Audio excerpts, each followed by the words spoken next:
Chairman, since the end of last year, many countries around the world have removed most, if not all, of the COVID differentiation measures. With the infection cases and deaths from COVID still at a high level, we are not against postponing the slew of easing COVID measures announced by Minister Ong Ye Kung on 16th February.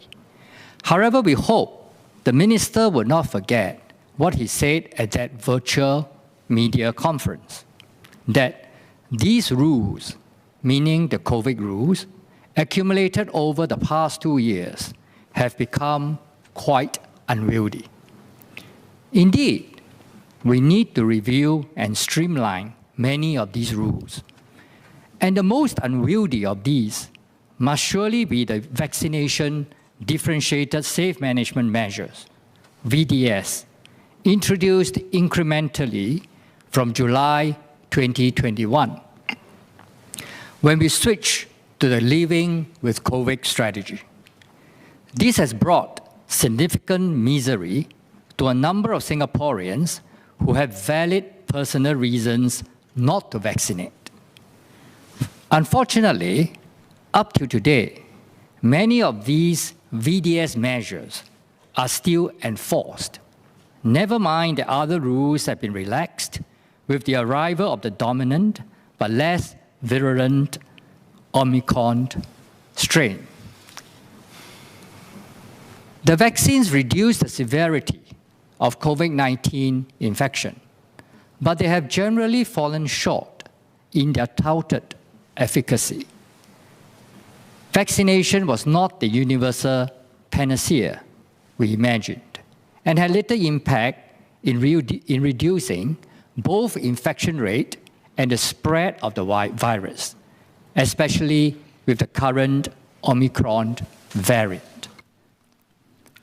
As we move forward towards normalcy in 2022, we urge the government to relax all its discrimination policies based on vaccination status. The relevance and justification for VDS measures have dwindled, and I believe the general public does not view this as being favorable nor fair. Singaporeans who are unvaccinated are genuinely concerned about their health, and each has valid concerns about the vaccine. Their movements continue to be restrained, and some had to give up their right to employment due to such restrictions. Now parents too have to contend with stress over vaccination for their children, and there is a growing number of vaccinated Singaporeans agonizing over the issue of booster shots.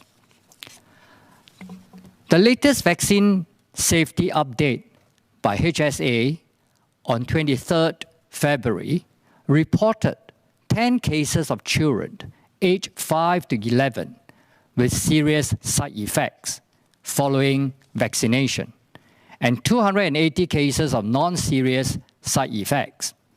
This is of particular concern and warrants closer scrutiny. One case of severe reaction compromising a child's health going forward is one case too many, given the fact that children are largely spared from any adverse health challenges from COVID infection. It is time for the government to show its magnanimity to this small group of unvaccinated people by relaxing the VDS measures and not continue to punish them for making rational personal choices. They are not troublemakers as the government seems to make them out to be. With the continuous surge in Omicron infections, despite with all the VDS measures in place, indicates that the VDS measures are not critical in the fight against the virus anymore. Hence, VDS should be relaxed immediately. Instead, the government should focus its resources on approving more therapeutics for GPs to treat patients to deal with the surge in infections. We are especially concerned about the senior citizens. In the last 2 years, we have established that age is the most important determinant in risk factors leading to death. Hence, management of the senior COVID patient can be more targeted. Shouldn't approved therapeutics like Molnupiravir or Paxlovid be made available to senior patients through the GPs, even before they turn seriously ill and need hospitalization. We see hope in Omicron being a game changer. Let us review and refine our measures in our fight against COVID-19 and emerge as a people that is more compassionate and united than ever. Thank you.